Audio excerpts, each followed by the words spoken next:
Do you want to spend $30? Do you want to spend $50? Like, if I don't have to put a ball joint in, I'll pay $150.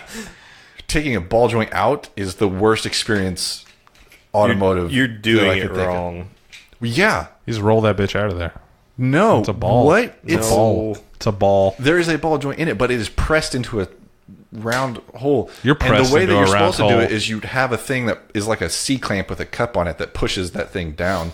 But the way that I've always ever done it, because I'm a fucking trailer trash piece of shit, is you just try to brace the control arm with something and you beat it with a hammer and the fucking ball joint just goes whip, whip, whip, whip, and the fucking control arm goes whip and just bends down because it fucking moves. And so all of the fucking impact force that you're trying to deliver to the ball joint is just translated into different fucking ranges of motion. And then you break your fucking knuckles because the hammer slips off of it. And your knuckles go across the fucking threaded ball joint. It cuts you like a steak knife.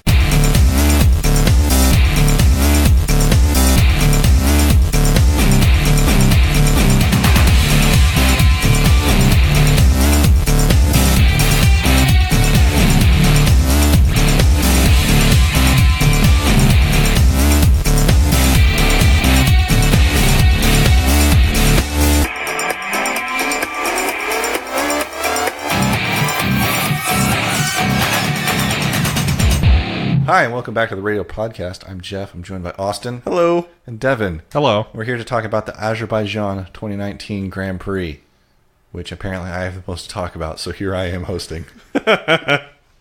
Well, I gotta say that I napped during the Grand Prix. Curse of the commentator, as I've heard thrown around recently.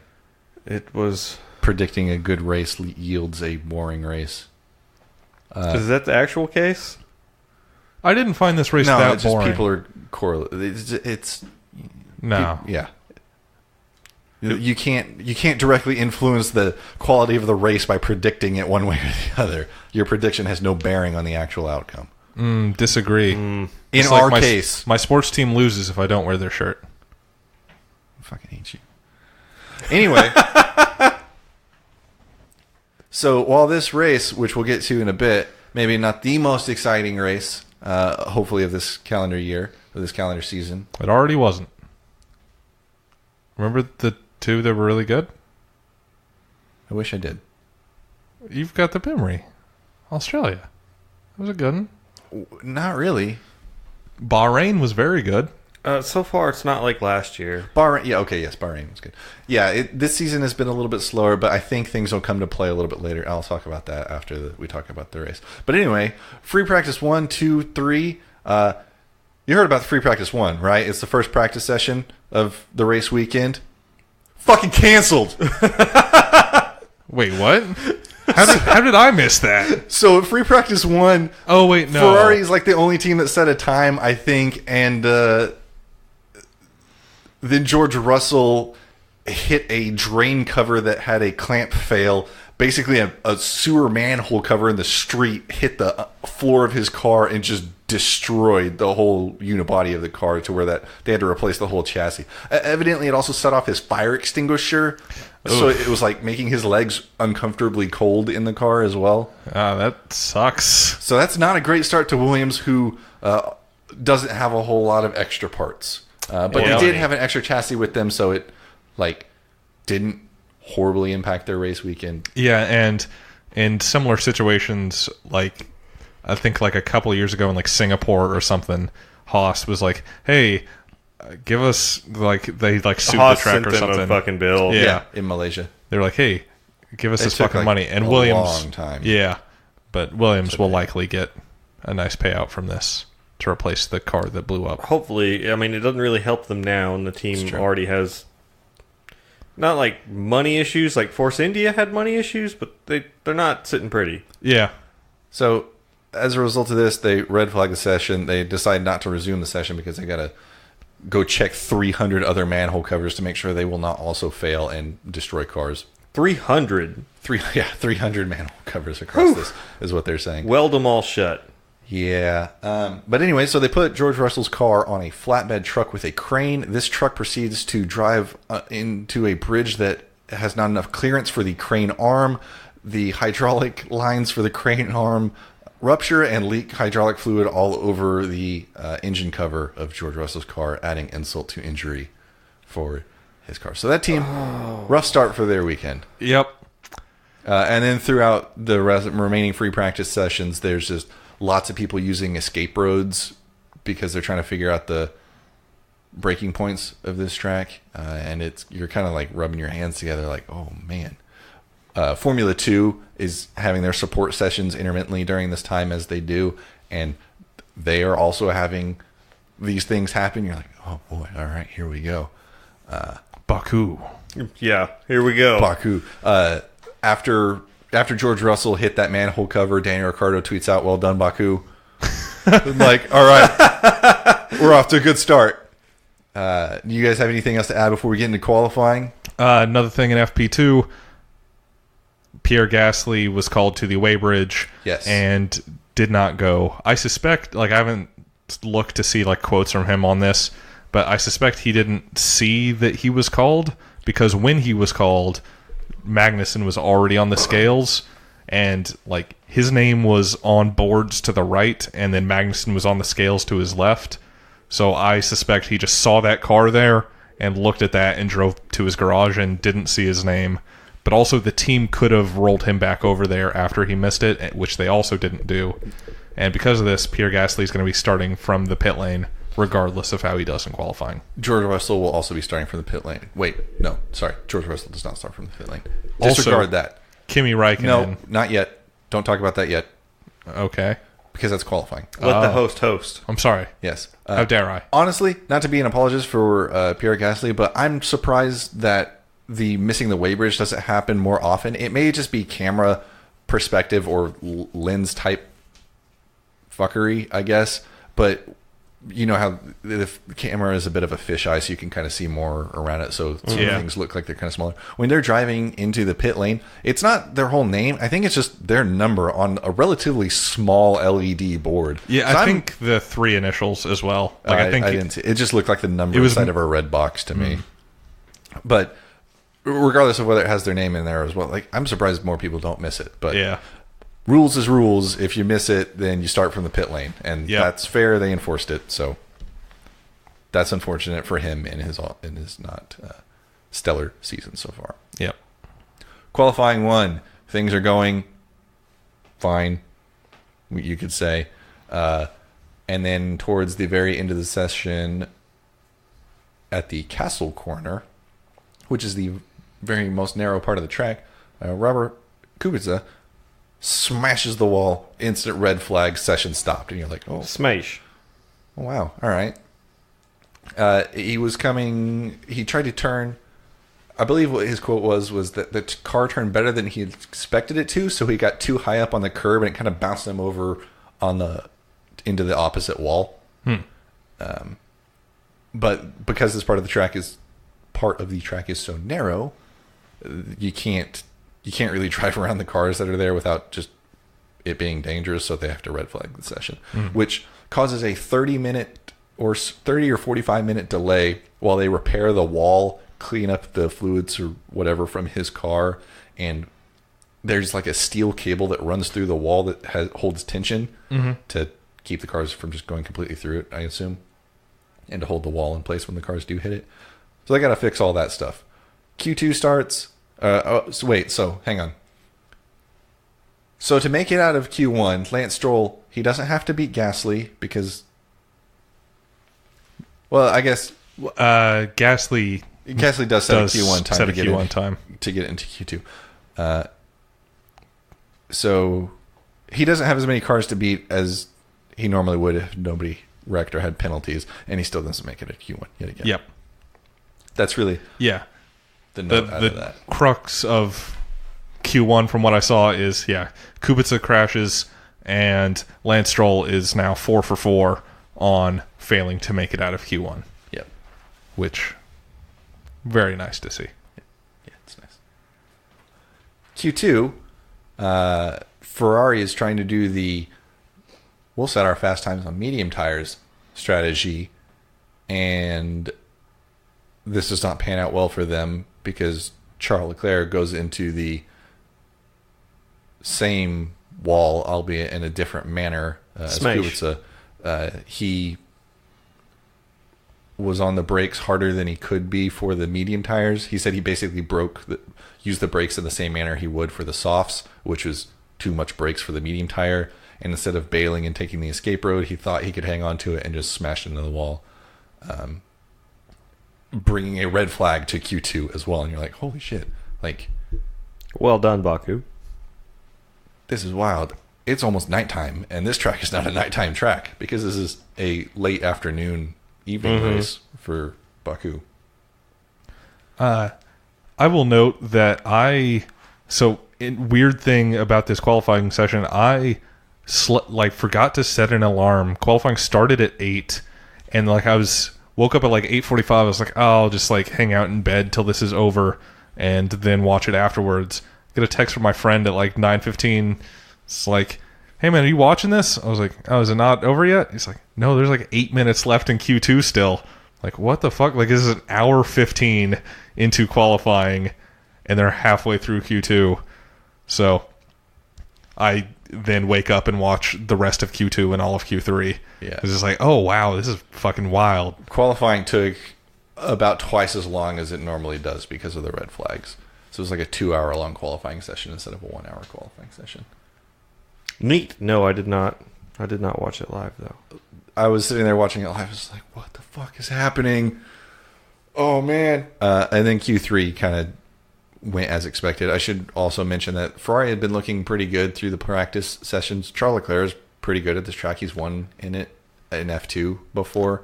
And so a lot of the rookies have had some experience with this track. They've all driven on it in some capacity, with the exception of Robert Kubica, who's never been on this track before.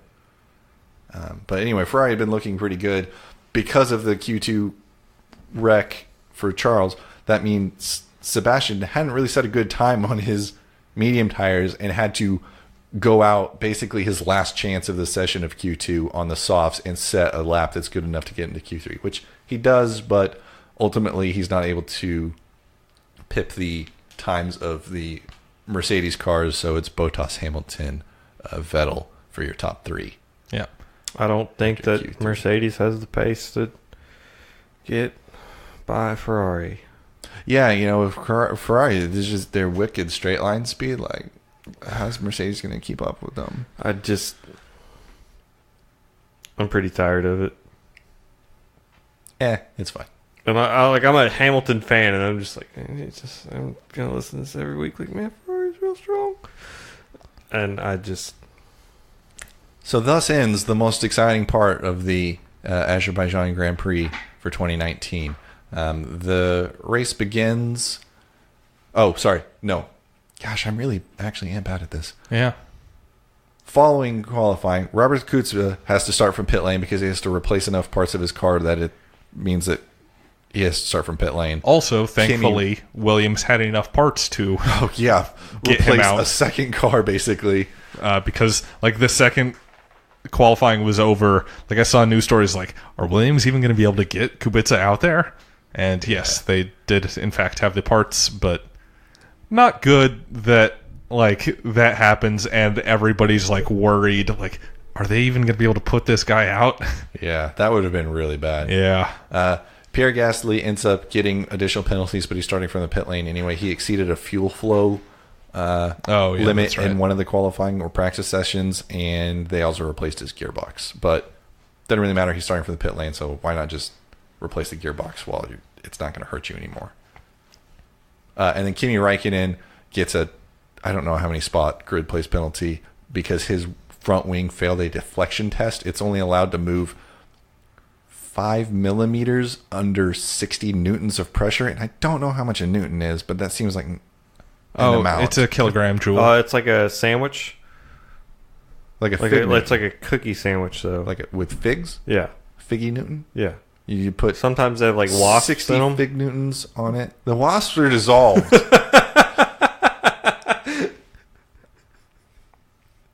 I'm just saying, like, sometimes you got wasp in it. Yeah. It's a kilogram joule. Okay, so what? Like run the joules? Can you translate that into a pound for me? Nope. Can you translate that into a kilogram for me? No, because it is a not kilograms for mass, and this is for weight.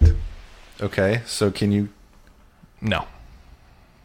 Wait, what? They're different things. I don't have the time. I cannot do this. Professor, please. How can you weigh a person in kilograms? You can't, actually. Then why do they say that the cars have to be a certain amount of kilograms? It's Professor, please. It's a thing. Just don't worry about it. It's a dumb thing that people go around. And anyway, Kimmy's Wing fails this dumb thing test. All right, so here's the thing. He gets a penalty. Weight can change. Mass does not. It's true. But you can just... They're just saying mass is weight when they measure things in kilograms. Okay. Which is a dumb thing to do, but they do that.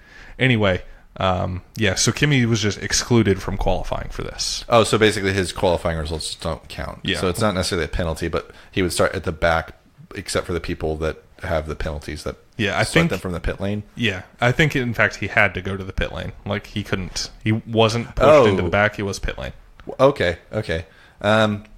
Because of some of the penalties that are going on, Kimmy being excluded, Charles doesn't start in P10.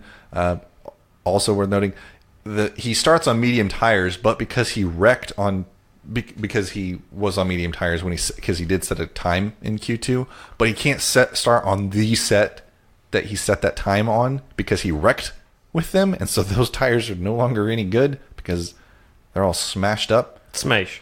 But he just gets a set of mediums. I don't know if it was a new set or not. Neat. Yeah. Neat. That is neat. And then, so there we go. The race starts. It does. It does indeed. And then what? And then Hamilton and Bottas. Yeah, Hamilton and Bottas both get good starts, and they are basically side by side for the first 3 corners of the track, which is very good driving from both of them. And then nobody smash. Yeah. No smash? No smash. And immediately behind those two, Perez and Verstappen. Well, actually, I guess with Vettel just kind of in the middle of these two fights. Vettel he didn't get a good start, he didn't get a bad start, so he's just kind of there by himself. Yeah, but Perez and Verstappen go at it, and similarly, just like they're really close, but again, no one smash, and Perez gets around him, and it's not until like lap 5 that Max gets past Perez. Yeah, once they bring DRS on. No smash. Kubica relatively early on gets a drive-through penalty because he came to the pit lane exit too early. Yeah, so since he was starting from the pits, they just put him out.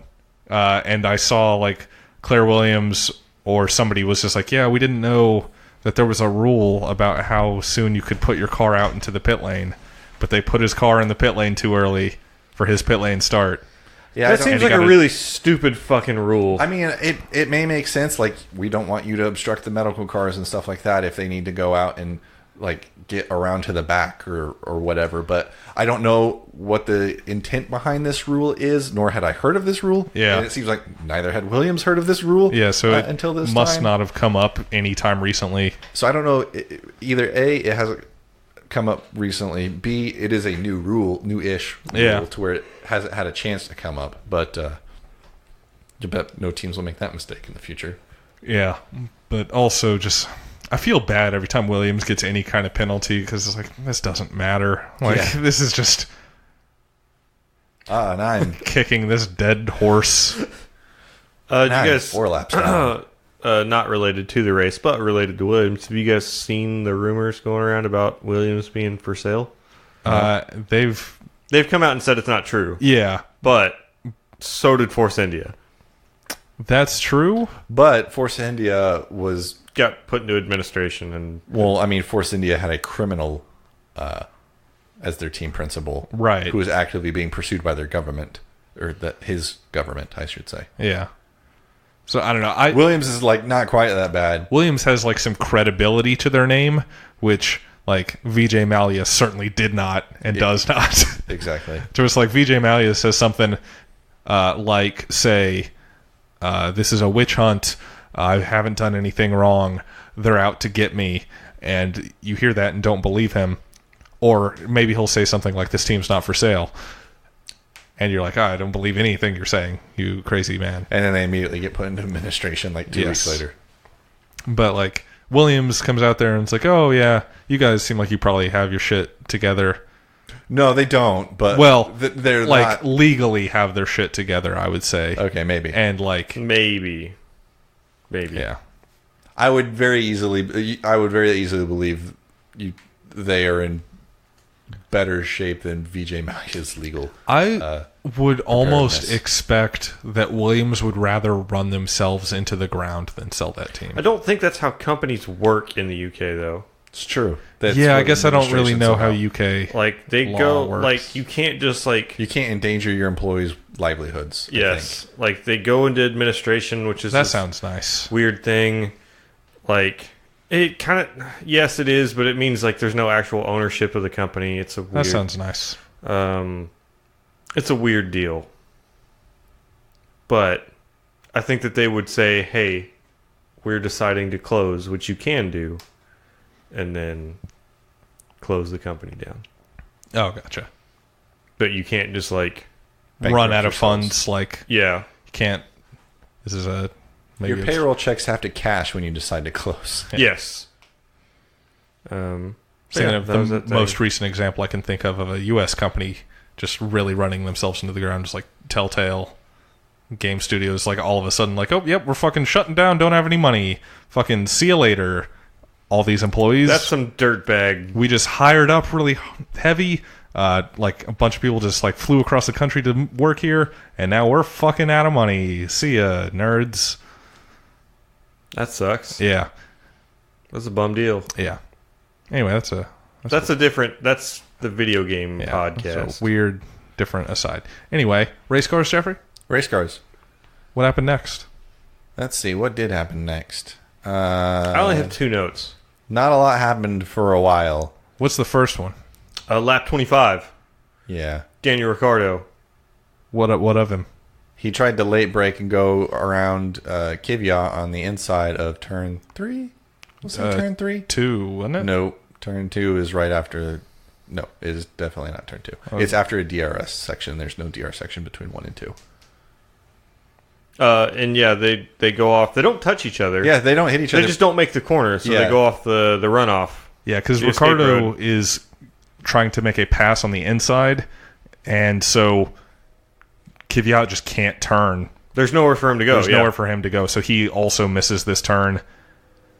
And then they are both on the escape road, and Daniel Ricciardo just smash. Yeah, reverses straight into Kvyat and just... No mirrors. Yeah. Oh, yeah. No regard to any traffic on the track itself. Just... Yep. And then both of them end up retiring a few laps later just due to this damage. Yeah. And it absolutely wrecked the downforce of both their cars. Side pod was fucked. His side pod and the whole floor of the car between the side pod and the rear right wheel was just gone. Yeah. But yeah, listening to the interviews from both of them after the fact, like Kvyat kind of said exactly what I've been thinking about Ricciardo this season of he's just in a hurry and trying to do things that car, like he's trying to he's trying to drive it like it's a Red Bull. Yeah. And he just can't, and he's just in a hurry trying to make progress in a way that he needs to just like be more patient. Which is a little ironic coming out of Kvyat. Yeah, but Kvyat had like learned that lesson hard. It's true. Yeah, he wasn't in F1 for a while. But also Kvyat on that interview was like, yeah, if he just waited, there was a straight right after this that he could have passed me on, like with DRS. So, yeah. So there was some excitement. Ricciardo admitted, just like in interviews, he's like, yeah, I was just like trying to rejoin the race. Yeah, it was just like I just wasn't thinking. I just slammed it in reverse. I was like, I got to get back in there. My bad, mate. Yep. Yeah, that was very unfortunate. Yep. Yeah. Yeah, very. Yeah. Meanwhile, Charles Leclerc and Pierre Gasly have both sort of recovered from their poor starting positions. Leclerc was what, P10? Nailed that on Fantasy GP, by the way. Yeah. My fantasy predictions this week just perfect. Could not have gone better. Definitely didn't put Leclerc on pole because who would do that? Just because he looked the strongest all weekend. Oh wait, I did that also.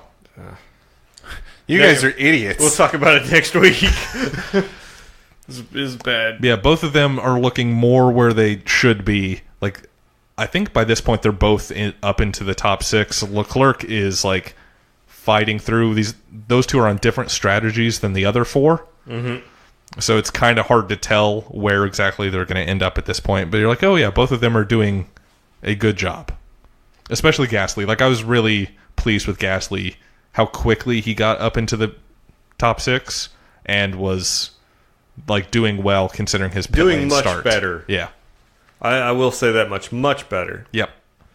Um, Do you have anything before Austin's next note, Jeffrey?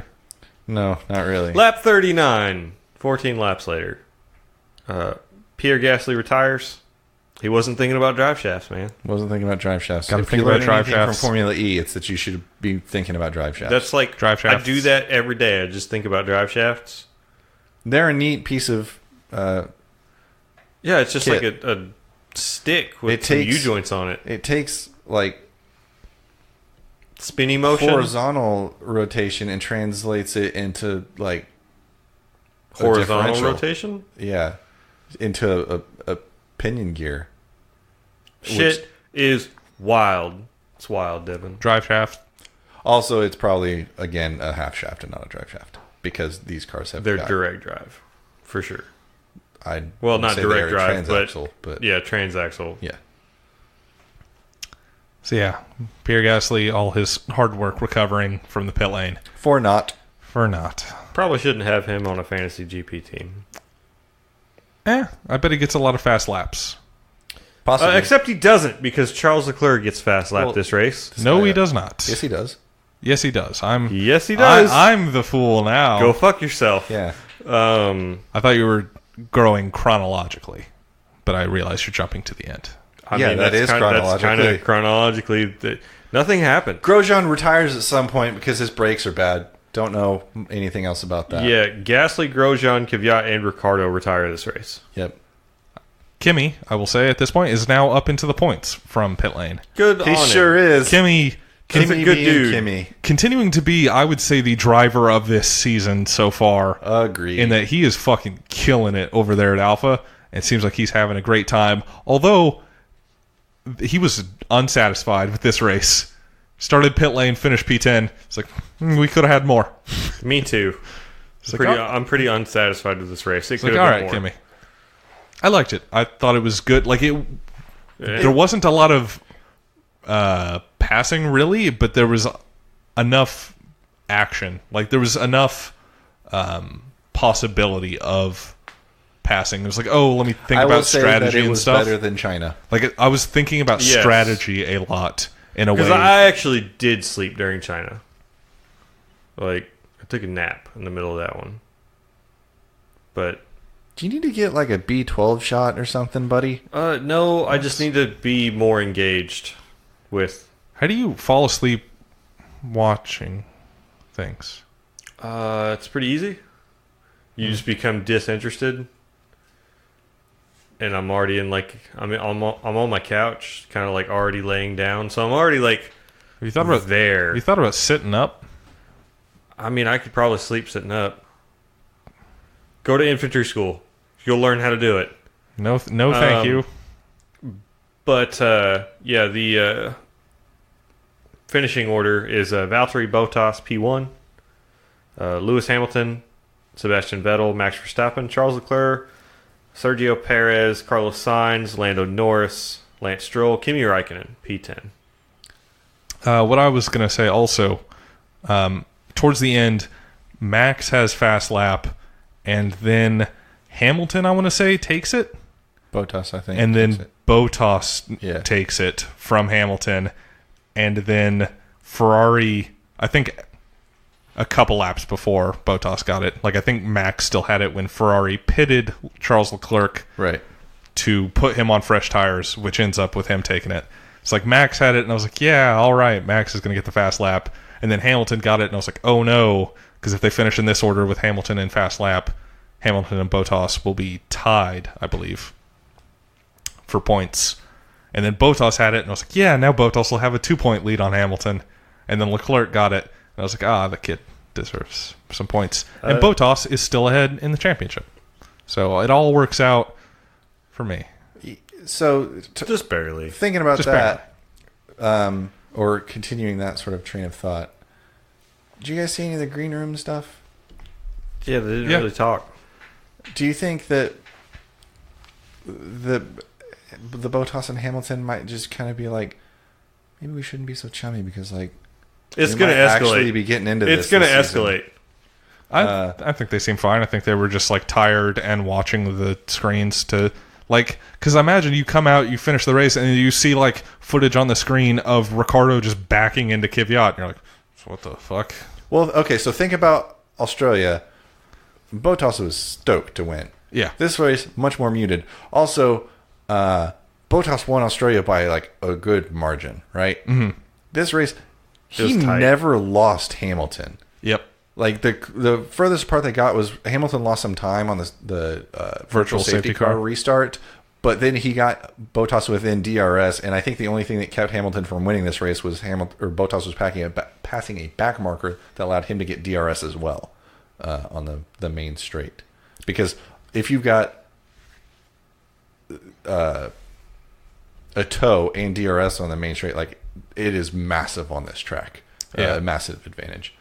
So I think that this escalates this season if it increases. I don't know if there's going to be like an escalation between the two of them, but I'm curious to see like, can Bottas keep up the focus for the duration of the season in the same way that Hamilton can? Thinking back to last season, like Hamilton crushed every race after the summer break, basically.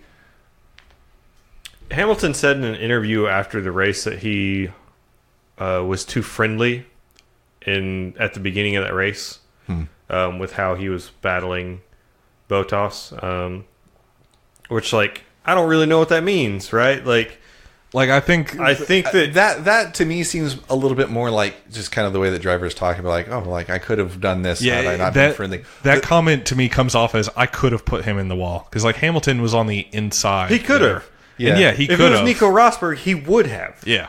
Like, but so the thing that I was getting to is Bottas never really lost Hamilton throughout the duration of this race. So if he had screwed up once, like that could have been it for him. Like it's not that he has some breathing room here and there. Like it's almost like, all right, Bottas, you start from pole, drive a perfect race, or you're not going to keep first place. Unless something mechanically goes wrong with Hamilton's car, or Hamilton makes some massive mistake. Yeah, and it just seems like that's going to be a lot of pressure and stress and effort to keep up for the remainder of the season. Yeah, it just seems like it could be very wearing on him. And not to get everybody too hyped, but whenever this similar situation started to happen where Hamilton might not be the driver champion 2016 in Spain, the next race, boom, Mercedes smash each other in the opening lap. And Max wins. So Jeff's saying Max is going to win the next race. I don't think so. He's got to keep Kimi behind, but okay. Max had to fight off Kimi for like the last third of that race. That was a good race. It was a really good race. But yeah, Spain, speaking of, is next. Where's Spain? Catalonia. Where's Spain? Yeah. Spain is adjacent to France, but it's sandwiched between France and Portugal. Not really sandwiched. It's kind of sandwiched. Where's Catalonia? It's a part of Spain. Catalan. Are they still having their weird political stuff down there? Oh, probably. I don't really want to think about it. Spain having some weird political stuff. Everyone is. Yeah, but that's 2 weeks from now. Gosh, if I can look at... Is this the start of the European circuit? Well, sort of. Because Canada is in there as well. Yeah. So, yes, but also Canada. It's Europe plus Canada, yeah. But just there in June. Yeah, it is the weekend of the 10th of May. So, the race is on the 12th of May. 8 a.m. Central Time for both qualifying and the race. Oh, nice. So that will be quite nice. 8 a.m. Yeah. For some reason, going back to Azerbaijan for a moment, I thought Giovinazzi had gotten to the points this race. And where, like, after the fact, I was looking at the results, I was like, wait, did Giovinazzi Why not would you get ever points? think that? Because I just thought I remembered. It was real weird. But that made me look at drivers' points. And there are 4 drivers with no points. Name them. Could you name them I without can name looking? 2 of them. I can name 3 of them based on what he just said. Who are you going to guess? George Russell, Yep. Robert Kubica, Yep. Antonio Giovinazzi. Yep. And what other driver, aside from those 3, do you think has no points this season? Daniel I know. Ricciardo. No, he has 6. Oh. It's Roman Grosjean. It's Grosjean. He's not getting invited to dinner. So, I was surprised to see that. Like, I wonder Haas if has been Romain's hungry. unspectacular so far this He season. retired from Australia for mechanical failure. He retired from this for mechanical failure. What happened? Anything happen to him in Bahrain? I can't remember. Did anything happen to him in China? I can't remember. But I was still surprised. That car to see is that. struggling with race pace. They can do qualifying, but something about the tires, Haas is really struggling with keeping the heat in the tires during the race. Weird. They gotta fix that, man. Yep. What if you could get like some tire blankets, They're colder now. but They go inside the tire. yeah. Yeah. Like what What if if you just what if there filled was the like a tire- heating element? What if you just used fire instead of air to pressurize the tire?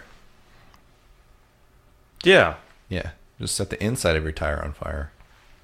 Oh, nice. Yeah. This is $1 million ideas over here. What if they just made the tires or the wheels out of tire, like rubber wheels, No, that wouldn't work at all. and They just do make that them, on construction vehicles. and they just make them solid. Also, That No air. That's a bad. That doesn't work You don't at want all. that. You're not going to get any. You get no deflection Yeah. in the tire, so it's not grippy. That's So fair. it's just going to slide around.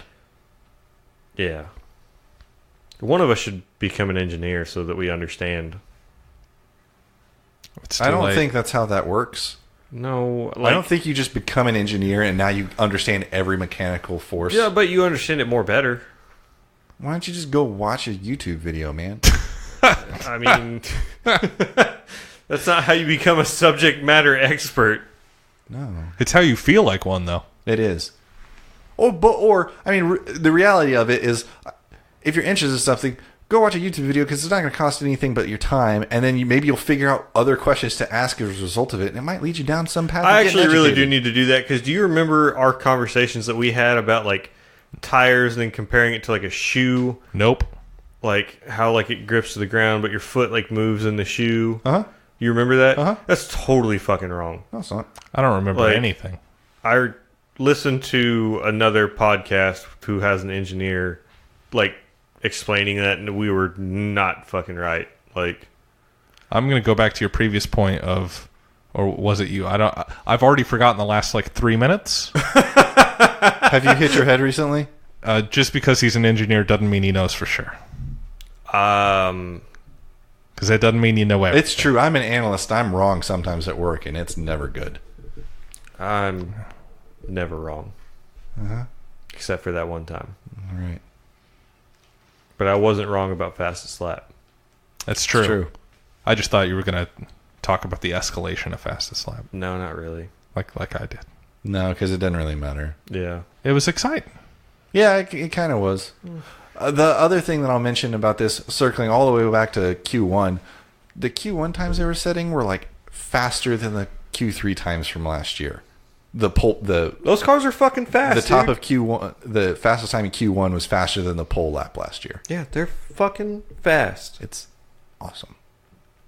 I like it. So now we get to go into Spain, where Ferrari was hot shit during preseason testing, and see if Mercedes, see how much smoke Mercedes is blowing. It's like 7/10, man. Like they just can't. They got too much pace. They're not going to be able to make it up. Ferrari's looking real strong. They got that straight line speed. And Spain, it's just a straight line. España. Not like the two tracks on the circuit, Azerbaijan and China, with like literally the longest straights, and they perform so well. But just Ferrari's just gonna crush it. I can feel it in my bones. like a skull in a hydraulic press. Devin, Yes. you told me that you wanted to talk about some other. I hear you have some Super GT news. Yes, but first I have some sad numbers.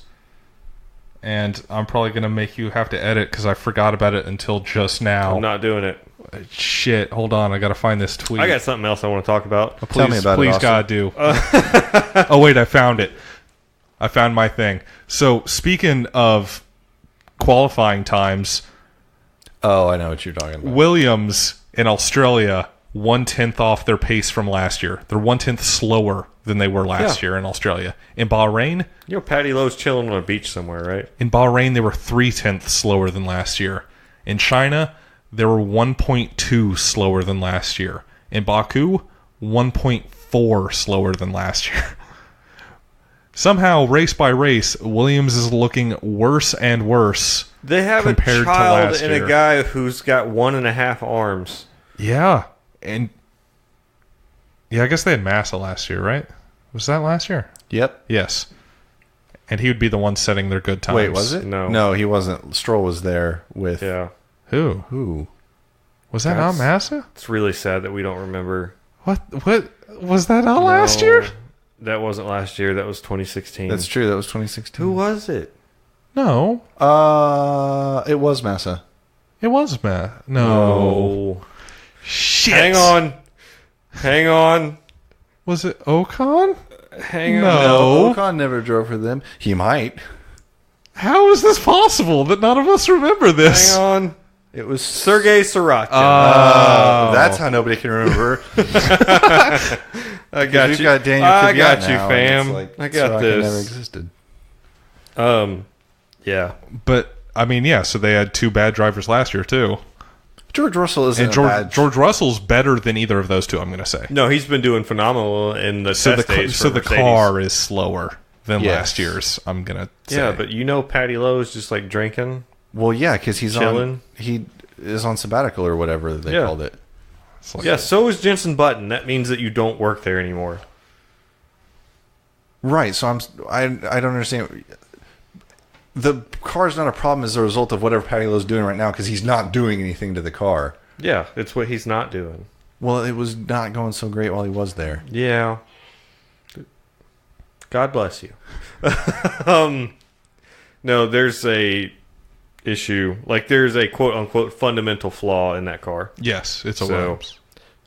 We put too many brakes on it. Yeah, do you want to talk about Super GT now? Yes, I do.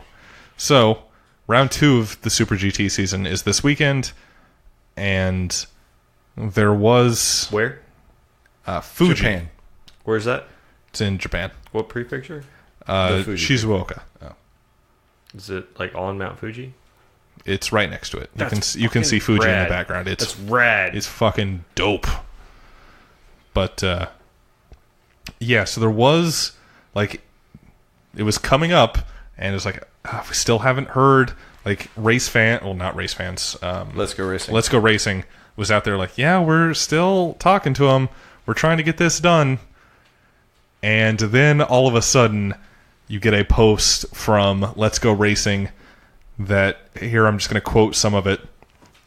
Quote, "We've been discussing terms over the last few weeks, and we agreed on a fee that we can afford and that the rights holders are happy with. An in-principle deal was agreed with early last week, and we started contacting crew and preparing the live stream promotional material. Then we heard another company were interested in taking the rights as well, to be shown behind a paywall, and we made clear we had no objection to this. Parentheses, the more the better places fans can watch the race, the better." That's not written super well. Reading it as Carry written. on. Anyway, fast forward to Monday, April 30th, and we heard that company that initially wanted to share non-exclusive rights had been very aggressive in their negotiations and now want full exclusivity on the rights to the live stream and even full race recordings. So there will not be any coverage of Super GT on Let's Go Racing. So, that sucks. Yeah. Super sucks. That super sucks. Because, like, at first I started reading that, I was like, oh yeah, they've come to an agreement. They're going to get it. This is great. So, fast forward one day later, Tuesday, April the next one, 31st? 30. What? Are you. What? There's fucking 30. You were born in this month. There's 30 days in it. Wait, what? No, they said Monday, April 30th. You said 31st. You said 31st. Oh, I thought I said 30th. There's not an April 31st. Wait, what? Then what was yesterday? The 30th. The 30th. What the what? This is wrong then. This is on them, not me. Today's the 1st. This is on them, not me. Because they said Monday the 30th, and it is currently Wednesday the 1st. So Fair. I assume Fair. Tuesday was Well, in apparently between. they don't know how to write, so... Anyway, Tuesday. April 30th. Motorsport TV is like, hey, we got that Super GT. And it's like, but it's going to be like behind a paywall. Also, here's another thing. I don't know if you guys remember 2 years ago when I was watching Super Formula, it was on motorsport.tv, and it sucked. The coverage sucked. Because one thing, they didn't put up the recordings in any sort of timely manner, and also there was no commentary on them at all. But I remember that. behind a paywall. And also it was behind a paywall. That's super lame. That's rough. But even more going forward, motorsport.tv is out there saying, actually, this Super GT is free. Oh, nice. It is free to watch on motorsport.tv. So, long story short now is that you can watch Super GT for free on motorsport.tv. I don't know what the commentary situation is going to be like. I don't know how quickly they will... Mr. Orange Jacket. Mr. Orange Jacket will be there, but I bet they don't call him Mr. Orange Jacket, And that- which is bullshit. Yeah, it's total bullshit. Like, What about Excitable Girl? Excitable Girl will be there, but they won't call her that, and it sucks. So, yeah. Also, I'm not sure what... Because the race hasn't happened yet, as of recording, and as you're listening to this likely. So, don't know how soon they will put up the archives. This race I'm definitely going to watch live, because if I don't know when they will put it up to see it. So, we'll know after this weekend how this is. I don't know if they're hiring their own commentary team, or I think Super GT hired English commentators for their Malaysian audience. And I don't know if it's just that same commentary track meant for the Malaysian audience that they're just going to pass on to us. Or if it'll just have no commentary. They speak English in Malaysia? Yes. I think so. They don't speak Japanese. Okay. So, yeah, it's a whole thing. Motorsport.tv is putting it out free, which is good. But also, they actively undercut the previous rights holders and good commentators from getting it, and that fucking sucks. So maybe it'll have commentary, and if it does, maybe they'll be good. Maybe they'll actually put up the archives in a timely manner. I hope all of this.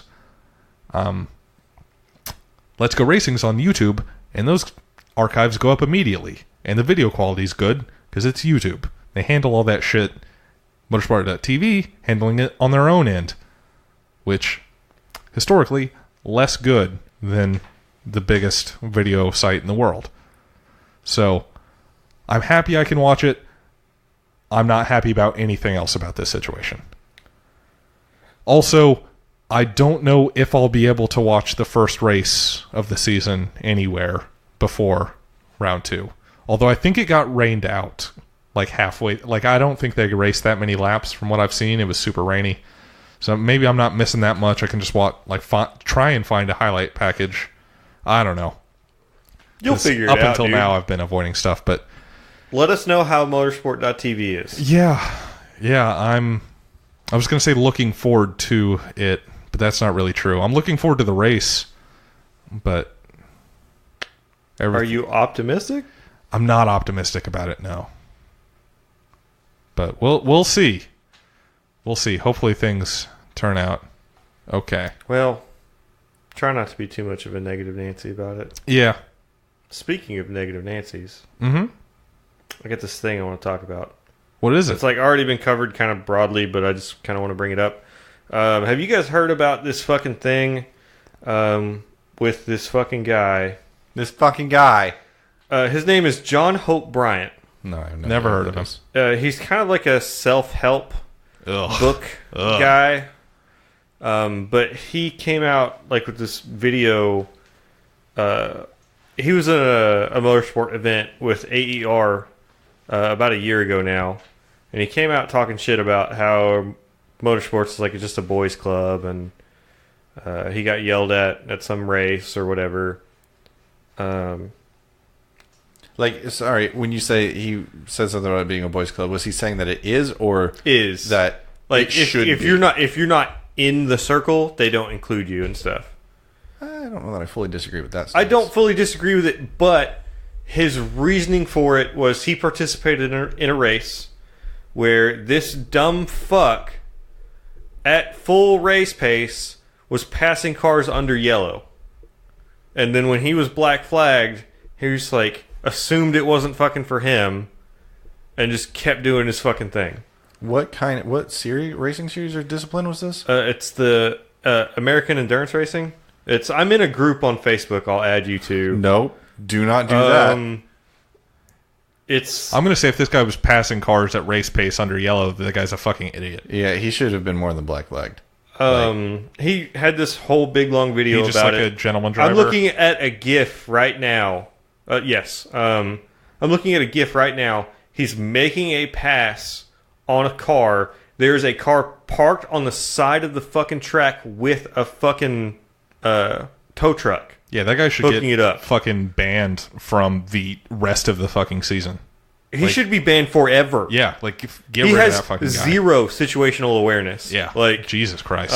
But anyway, he came out talking shit about AER and they treated him like shit and stuff. Good. And I just kind of very briefly wanted to mention that John Hope Bryant. Fuck you. Get fucked. Fuck you. Like, yes, motorsport is a little bit of like a closed circle club that's not very inclusive to outsiders, but like, you're a very good example as to why it is like that. Like, safety is a real fucking concern. Like, especially, like, we're talking about 25 years ago today, Ayrton Senna. Yes. And it's like, when I think of Ayrton Senna now, I think of Jules Bianchi. I think of that fucking crane on the track. Yes. It's and like, this fucking dude's passing cars on track with the car sitting on the side of the track. Like, full course yellow. Like, yeah. Anyway, AER came out in a statement and was like, yeah, like, we probably could have handled how we dealt with him a little bit more professionally. And I don't even agree with that. How did they deal with him? They yelled at him a lot. Yeah. Like, a lot. And I mean, I feel like this scenario deserves that. Yeah. Wants that sort of. Like, I react to things pretty strongly, but that's one of those things where, like, yeah, dude, I'm probably going to be in your face. Like, also, did you say he kept going after they black flagged him? Yes. How did they get him to stop? He eventually realized that black flag was for him, and he pulled off. But it's just like, hey, man, you're not a race car driver, but you just magically passed 5 cars in a lap. Yeah, like, fucking realize something's happening. Do you think that you're that good a driver? See like that guy with the yellow flag over there? Like, Jesus. Like, and I get tunnel vision and stuff like that. Like, not while driving race cars, but like I get how you can just be like focused in on something like that, but not in this scenario. So anyway, fuck that guy. Yeah, thank you for introducing me to this guy, so I can immediately hate him. Yeah, go get your self-help books from someone else. Yeah. Or actually, don't, probably. Write your own, and then share them with yourself. What Jeff said. Motivation comes from the inside. Nope. Speaking of motivation, you might recall a couple weeks ago, last episode, in fact, we talked about... Brendan Hartley losing his seat. Yeah, to Stoffel Van Dorn. And it was like, why is... Because he's making money moves, man. Yes, because he's replacing Fernando Alonso in WEC for this next season. Yeah, he is. Fernando Alonso out after this season. He's like, I got that fucking 24 Hours of Le Mans. What do I give a shit about this? He got the championship last year. Yeah. Like, he's just like, fuck, all right, cool. Like, it's been fun playing this video game on God mode. Like... It's like, yo, I'm driving the only car. Like, hold A to win. Like, it's like, yeah, if that car doesn't break down, it wins. So yeah, and like, I bet Toyota's gonna have team orders for its fucking cars. Like, yeah, put Fernando in front. Yeah, like that's probably in his contract. So yeah, that's a thing. And that's all of the news I have. Formula E happened last weekend, and I previously mentioned that Formula E is on YouTube. They put up their full races, and I'm pretty sure they used to live stream them on YouTube in other countries, but for some reason I was trying to find a country where they showed them on YouTube live as they aired, and I couldn't find one. So I don't think they do anymore. So my hypothetical VPN scenario that someone could do is probably the answer. Probably doesn't work. Oh, because you still need to go through all these other services which are not just free on YouTube to get behind it. It was like, he has Sky Sports here, some Australia shit over here, some fancy France network. None of them are just YouTube. So my hypothetical VPN dream is not doable by someone other than me, because I definitely wouldn't have done it, because it's, let's say, legally gray. But that's why I never even considered it. Well, tell your friend who researched it for you that I said thank you. Oh, I will. He's a good friend to have. Yes. But also not your friend, because you don't associate with criminals. So no. Let's call it an associate. Yes. Actually, let's not call it that either. Let's call it an acquaintance. Yes. Thanks, hypothetical acquaintance.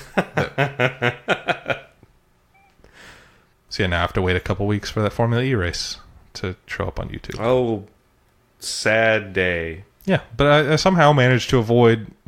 I've been pretty good at avoiding all Formula E spoilers, despite following some sports journalists. Occasionally I'll get a Will Buxton talking about a Formula E race or something, someone along those lines. And occasionally I just get oh yeah, here's I know Verline's on pole for this race, and I'm like, yeah, but I have no idea what happened in that race, and it's nice. Speaking of spoilers, Formula One itself fucking spoils races for me. You need to just not look at Instagram or Facebook. What do you want them to not make social media posts after the races? It's kind of on you, bro. It's kind of on you.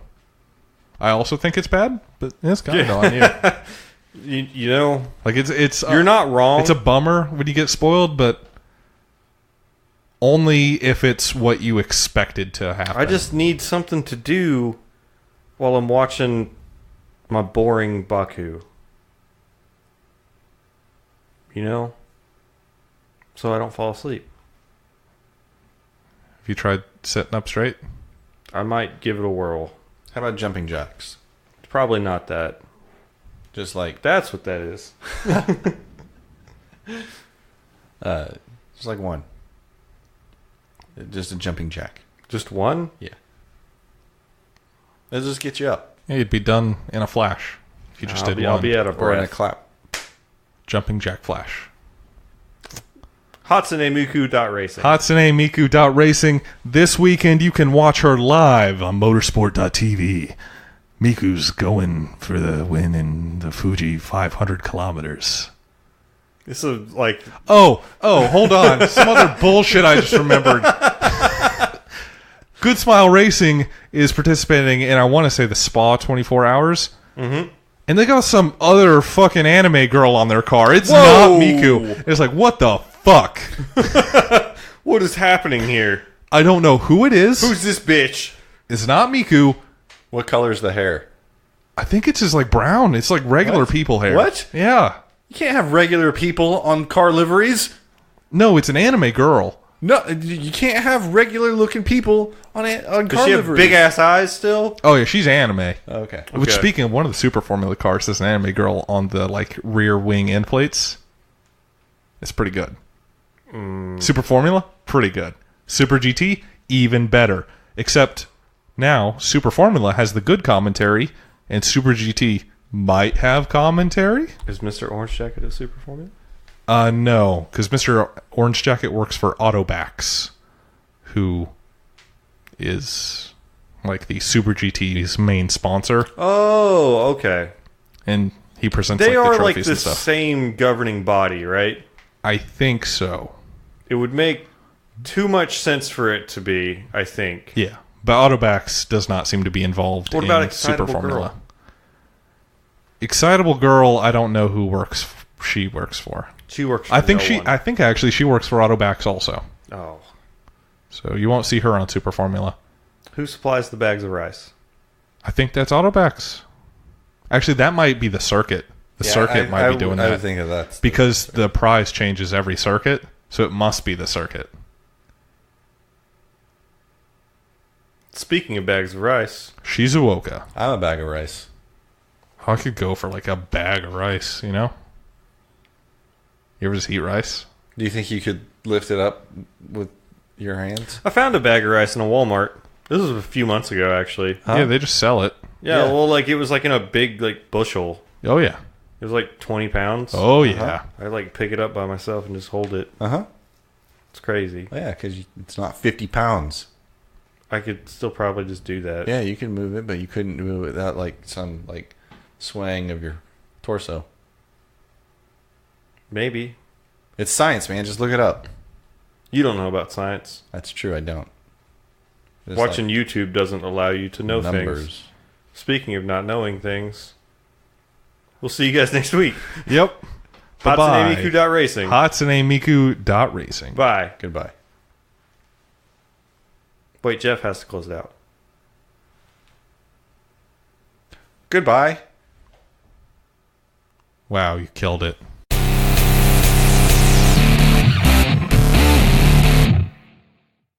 Yeah, I'm with it. But you're doing it wrong. Yeah, use the fucking tool. Yeah. Or You're press. a fucking tool.